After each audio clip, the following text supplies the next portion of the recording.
Shalom saudara yang dikasihi Tuhan, selamat pagi. Kita berjumpa lagi dalam acara Renungan Pagi Spiritual Life. Dan pagi hari ini kita akan melanjutkan pembacaan Alkitab kita yang terambil dari Markus 10 ayat 35 sampai 40. Nah, judul perikop itu adalah permintaan Yakobus dan Yohanes, bukan memerintah melainkan melayani. Saya akan membacakan bagian firman Tuhan ini bagi Bapak Ibu Saudara sekalian. Lalu Yakobus dan Yohanes, anak-anak Zebedeus, mendekati Yesus dan berkata kepadanya, "Guru, kami harap supaya engkau kiranya mengabulkan suatu permintaan kami." Jawabnya kepada mereka, "Apa yang kamu kehendaki aku perbuat bagimu?" Lalu kata mereka, "Perkenankanlah kami duduk dalam kemuliaan-Mu kelak, yang seorang lagi di sebelah kananmu dan yang seorang di sebelah kirimu." Tapi kata Yesus kepada mereka, "Kamu tidak tahu apa yang kamu minta.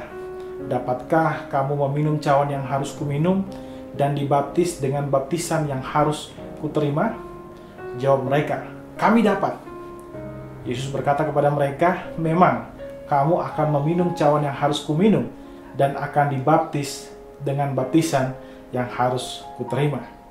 Tetapi hal duduk di sebelah kananku atau di sebelah kiriku, aku tidak berhak memberikannya. Itu akan diberikan kepada orang-orang bagi siapa itu telah disediakan." Mendengar itu, ke-10 murid lainnya menjadi marah kepada Yakobus dan Yohanes. Tetapi Yesus memanggil mereka lalu berkata, "Kamu tahu bahwa mereka yang disebut pemerintah bangsa-bangsa memerintah rakyatnya dengan tangan besi, dan pembesar-pembesarnya menjalankan kuasanya dengan keras atas mereka. Tidaklah demikian di antara kamu. Barang siapa ingin menjadi besar di antara kamu, hendaklah ia menjadi pelayanmu. Dan barang siapa ingin menjadi yang terkemuka di antara kamu, hendaklah ia menjadi hamba untuk semuanya. Karena Anak Manusia juga datang bukan untuk dilayani, melainkan untuk melayani, dan untuk memberikan nyawanya menjadi tebusan bagi banyak orang." Saudara yang kekasih, di dalam perikop yang baru saja kita baca dijelaskan bahwa suatu ketika Yakobus dan Yohanes mereka dalam perjalanan menuju Yerusalem bersama Yesus. Dan rupanya mereka melihat bahwa sebentar lagi Yesus akan pergi ke Yerusalem untuk menyatakan kemuliaannya. Memang kalau kita lihat di dalam perikop misalnya Markus 9 ayat 30 sampai 32, dijelaskan di sana bahwa Yesus sudah menjelaskan tentang dia akan menderita. Tapi setelah itu dia akan dimuliakan. Nah, rupanya Yohanes dan Yakobus melihat bahwa sebentar lagi Yesus akan ke Yerusalem, dan di sanalah dia akan menampakkan kemuliaannya, dan dia akan membangun kerajaan Israel di sana. Dan karena hal itu, Yakobus dan Yohanes melihat bahwa tidak ada banyak waktu lagi, karena sebentar lagi dia akan menjadi raja dan kita harus meminta posisi kita. Karena kalau mereka tidak meminta posisi mereka, pikir mereka akan kehilangan posisi itu, dan posisi itu akan diisi oleh murid-murid yang lain. Nah, saudara, kalau kita lihat di dalam kisah ini, atau apa yang dilakukan oleh Yakobus dan Yohanes ini, kita melihat bahwa mungkin kita juga akan menemukan cerminan diri kita. Kita seringkali menggunakan hal-hal rohani hanya untuk memuaskan ketamakan kita akan kekuasaan. Yakobus dan Yohanes itu bukan murid biasa. Dalam beberapa catatan dikatakan bahwa mereka merupakan lingkar dalam. Jadi memang ada beberapa penafsir Alkitab atau beberapa teolog melihat bahwa 12 murid, di dalam 12 murid ada lingkar dalamnya dari 12 murid, yaitu tiga orang, yaitu Petrus, Yakobus, dan Yohanes. Dan saudara, lingkar dalam inilah yang kemudian kalau kita lihat, mereka diperkenankan Tuhan untuk melihat transfigurasi Kristus di atas gunung. Mereka memiliki pengalaman yang istimewa yang tidak dimiliki oleh murid-murid yang lain dari 12 murid itu. Mereka memiliki pengalaman yang luar biasa dengan Yesus. Namun rupanya mereka tidak puas dengan posisi tersebut. Mereka menginginkan posisi yang jauh lebih tinggi dari posisi yang mereka telah miliki sekarang. Saudara, kalau kita melihat hal ini, maka kita pun harus menyadari bahwa setiap kita, ketika kita melayani Tuhan, kita selalu dihadapkan dengan masalah ini. Masalah ego kita yang ingin berkuasa, ego kita yang ingin mengambil keuntungan bagi diri kita sendiri dari pelayanan yang kita lakukan bagi Tuhan. Karena itu, marilah kita melayani Tuhan dengan tulus dan selalu mengawasi batin kita. Awasilah setiap keinginan-keinginan dan ambisi kita. Selalu periksa motivasi-motivasi kita dengan jujur kepada Tuhan.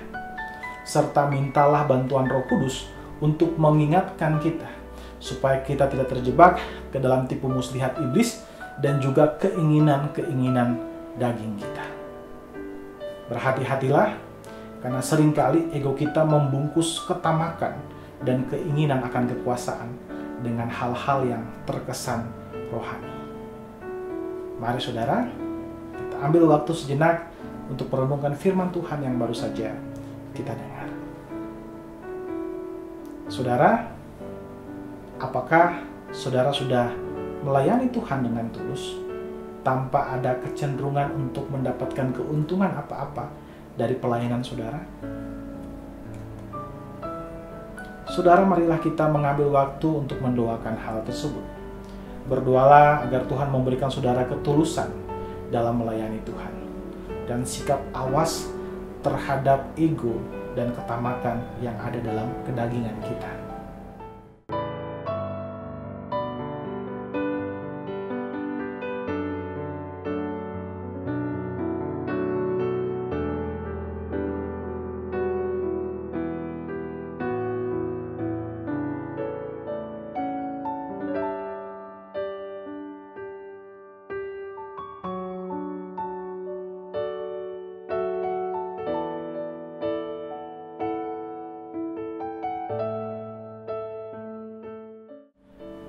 Saudara, marilah kita mengambil waktu sejenak untuk mendoakan hal tersebut. Kita percaya bahwa semua yang kita sudah doakan, Tuhan sudah menjawab dan Tuhan sudah memberikan kepada kita ketulusan untuk melayani Dia dengan sepenuh hati. Mari kita tundukkan kepala, kita berdoa. Ya Tuhan Allah Bapa kami bersyukur buat kasih dan setiamu bagi kami Tuhan Yesus. Terima kasih jika Engkau telah memberikan kami kesempatan untuk mendengarkan firman-Mu yang mengoreksi batin kami untuk mengenali kecenderungan-kecenderungan batin kami yang bisa menghasilkan ketamakan, keinginan akan kekuasaan, dan hal-hal lain yang justru menghancurkan kami dan pelayanan kepada Engkau Tuhan. Karena itu Tuhan, ajar kami untuk setia terhadap Engkau, setia melakukan pelayanan yang dipercayakan kepada kami dengan tulus Tuhan, sehingga apapun yang kami kerjakan itu memperkenankan hati-Mu ya Bapa. Terima kasih Bapa, di dalam nama Yesus Kristus Tuhan kami berdoa kepada Bapa Surgawi. Haleluya. Amin. Amin. Bapak Ibu Saudara dikasih Tuhan, selamat beraktivitas. Tuhan Yesus memberkati kita semua.